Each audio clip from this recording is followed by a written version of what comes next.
How you doing, YouTube? Matt Massa Beer Reviews back with a little Wallenpaupack Brewing Company up in this piece in the form of their Wake Surfer White IPA. Now, as they say on here, this is an India Pale Ale brewed with wheat, sweet orange peel, and coriander. Is this that other beer? They used to make a beer. What was the beer that they made? It sounds like that beer, but just rebranded. No Wake Zone. It says, yeah, Wake Surfer White IPA. I wonder if this is that same beer. Let's look it up after this. I'll pour it and we'll look it up. Because that sounds epically familiar. Low ABV. Wake Surfer. Maybe no Wake Zone. They felt that was... Oh, man, that's clear. Nice. Maybe they thought it was a little bit too... I don't know. Cheesy or something? Let's see what they had to say. Beer-wise, that's clear beer. You know what I mean? Even when you think about, like, hazies, you know... that's what you think about when you think about IPA in today's beer world. But you talk about a white IPA, you expect a wheat IPA. That is not what I expected, to be perfectly honest with you. Actually, let's just go up here and do back. No Wake Zone. So let's see.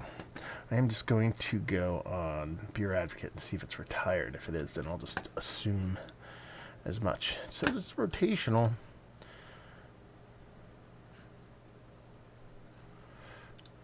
For no Wake Zone, so let's see. I know, very scintillating stuff we have going on right now. I should never do this, but I feel weird not doing it now. I don't know what it is about it. So let's see what they have to say about this sucker. It sounds very, very familiar. Man, my internet sucks. I cannot wait to get decent internet. Yeah, I don't know. I don't want to look it up anymore. There you go. We will drink it as if it's a new beer. Close. Label-wise, it's alright. You know, a little surfer dude, hanging 10, and Lake Wallenpaupack. Because he's wake surfing. What are you going to do? This is really, really fresh. About 2.5 weeks old. And that looks like clear beer, man. Kind of excited for it, to be perfectly honest with you. That rich kind of golden glow almost looks like Pilsnery Kolschy as far as vibe goes. Give it a swirl, you get a head back on it. It's a bit over a pinky finger, just off white, and just has this tight, compact, rich, kind of bigger beer kind of vibe to it, to be perfectly honest with you. So, anyway, let's get a nose. Very much Kolsch vibes on this.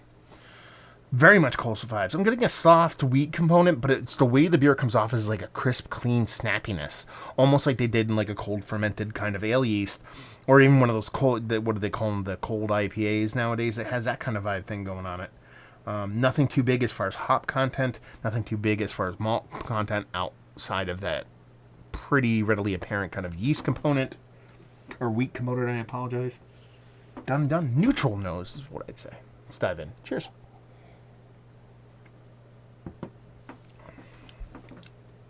Fruity. Almost like I feel like I'm getting a little bit of a subtle kind of banana bubblegummy ester from the beer, from the yeast. But then when you add those kind of orange vibes to it, it very much comes off as like a filtered kind of German wheat beer kind of thing going on here, because the hops aren't all that aggressive on it. I'm sure whatever hops are involved with this, and they're there, and just accentuate in that citrus portion of the show in the brain. The wheat is readily apparent as far as the malt base goes, and that extra added bit of lemon kind of takes it over the top. It comes off as a filtered kind of German wheat beer with a little dollop, a little slice of orange in it. Not necessarily a bad thing. But I think that kind of, that cleanliness, the crispiness of it kind of plays a little bit with your mind, because when you're dealing with wheat beers, you're typically thinking, or typically thinking about the old school hazy beer that has a nice mouthfeel to it. I like it, though. All that being said, it's very tasty, very drinkable. Something, 5.5%. You give me a liter of this outside of Wallenpaupack, chilling outside, having a fun time. It's definitely hitting the spot. Burp and cough at the same time. Hitting the spot. Yeah, fun beer. It's not breaking any kind of barrier, becoming something new and unique. It's definitely not that no Wake Zone, I'll put it that way. I actually enjoy that beer quite a bit. This is definitely a markedly different beer, so that was just me assuming that when I was talking about the beer. And it's fun. I like it. It's a summer chugger. Summer chugger, something that, drink a couple, like I said, drink a couple pints of this at the brewery and you're a happy camper. So let's talk about it, because there's one caveat here, and that is, let's see. Is this one of the better white IPAs? I guess you'd call them. Wheat-based IPAs. What is it one of the better IPAs I've had as late? It's in the conversation. It's not Mount Rushmore status. Whatever category I slice it in. Value and availability. Availability is widespread, especially in northeastern Pennsylvania. You can find their beers everywhere. Their price point is a little bit poopy. It is. I think I want to say I paid $17 for this.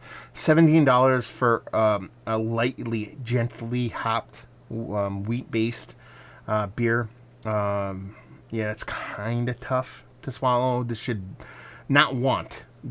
be closer to $13. But honestly, that is kind of their MO when it comes to their cans. They're priced very, very expensive for what they do. Their 4-pack of their cream ale will be $14. So it's like a lot of their beers tend to skew quite a bit pricey, especially in like not secondary market, but off a shelf. They tend to be at least $2 to $3 more expensive than what most other breweries are doing. And at first, you could make the argument, well, they're in a resort town, they're in the Poconos, it's busy sometimes, it's not as busy the other, so you gotta figure that out. You gotta make up that money. Well, there's Brooklyn, breweries, tons of breweries in Brooklyn are dropping beers at this ABV and an ingredient level at cheaper prices, and that's Brooklyn. So that's my little nitpick on it. And leave you with, if you like what we like this. If you like wheat beers, but you want a subtle wheat character, and you like IPAs, but you don't want a big hop character, and you want it wrapped up in a very drinkable, chuggable, almost Kolschy level kind of crispiness to the beer, you'll like this. So there you go. Review in the books. Hopefully you guys enjoyed it. Down there if you want to talk about it. Massive Beers if you want to check me out doing the social media stuff. Beer Massif if you want to check me out doing the whole podcasting thing. And hopefully you guys enjoyed our review. Hopefully enjoying a little bit of Wallenpaupack right now. We'll see you next time. Cheers.